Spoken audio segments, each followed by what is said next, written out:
who looks for Iniesta, who's onside! Still full of running, and it's Götze! It's Mario Götze! It's... So, here's Mbappe! Oh my word! Teenage kick!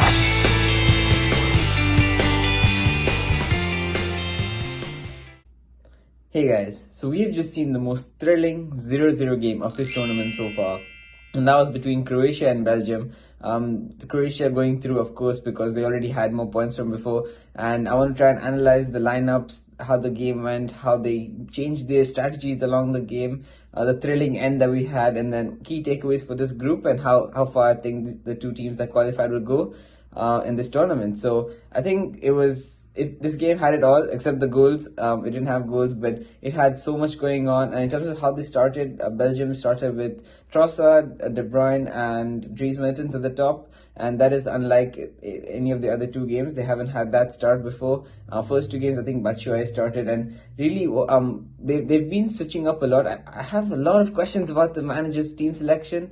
Because later he brought on Lukaku. Lukaku, of course, was injured throughout the tournament till this last half that he played, so it's not really his fault. He can't play Lukaku, but like Jeremy Doku came on at the end and was fabulous, running through defenders like Saint Maximin from Newcastle. He was literally dribbling, one of the best dribblers in their team. He wasn't played, and then we heard so much unrest about the team. About people think the forwards are too old, people think the backline is too old, and maybe they had some youth that they didn't use. I don't know. There's questions to be asked for sure. But yeah, I think Hazard had looked phenomenal in his first game against Canada, and they didn't play him throughout the whole tournament like as much as I think he should have been. De Bruyne, you cannot sub him off, that's fine. But Trossard brought on some energy, and he wasn't started before. Trossard was good today in the first half, I think, trying to make some things happen. So in general, my biggest complaint with Belgium is that they don't do much to make things happen. They don't have that much energy or creativity. Even when they have someone like De Bruyne, they're not able to make so many chances, especially in the first half. They were quite passive, I guess, and Croatia were actually keeping the ball. Croatia is a very smart team, in my opinion. As you've even seen before, they literally reached the finals of 2018, and they are very smart with the ball. They know when they have to keep the ball. They know when they have to like press the brakes, press the accelerator. That's what they did against Canada and end up winning 4-1 when the game could have been like 1-1.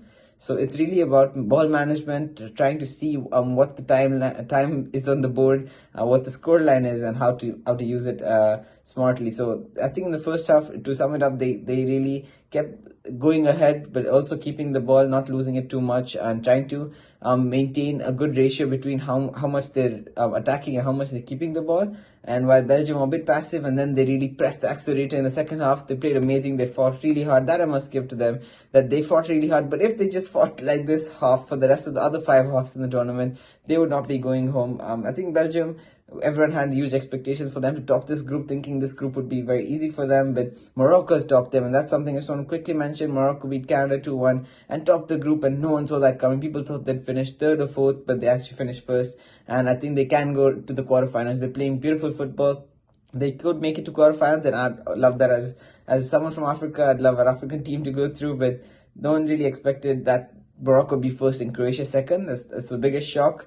Me too, I didn't expect that at all. So yeah, I think Canada, they did try. They fought a lot in the second half too, but that's besides the point. In terms of Croatia, Belgium, the second half of Belgium, they tried so hard, and Lukaku at the end missed an unbelievable chance. He had the chance from 2 yards out of the goal, and it came straight to him. No defender, no keeper on him, and he just takes a touch and gives it to the keeper. So something, a big letdown to his nation, I think. I know he hasn't had much time to show an impact, and one chance doesn't define you.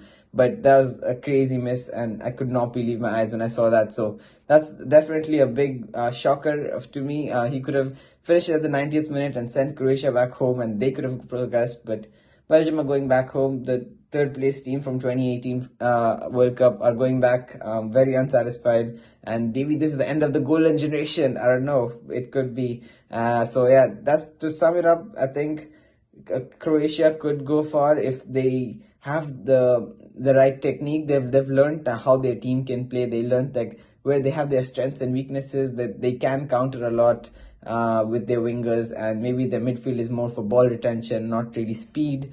And Morocco is really good in terms of defense, and they need to just ensure they don't do blunders like today, how they conceded a goal. That was a small letdown. So I think overall they do deserve it. Those who deserved it went through. Belgium did not deserve. Belgium did not play so well.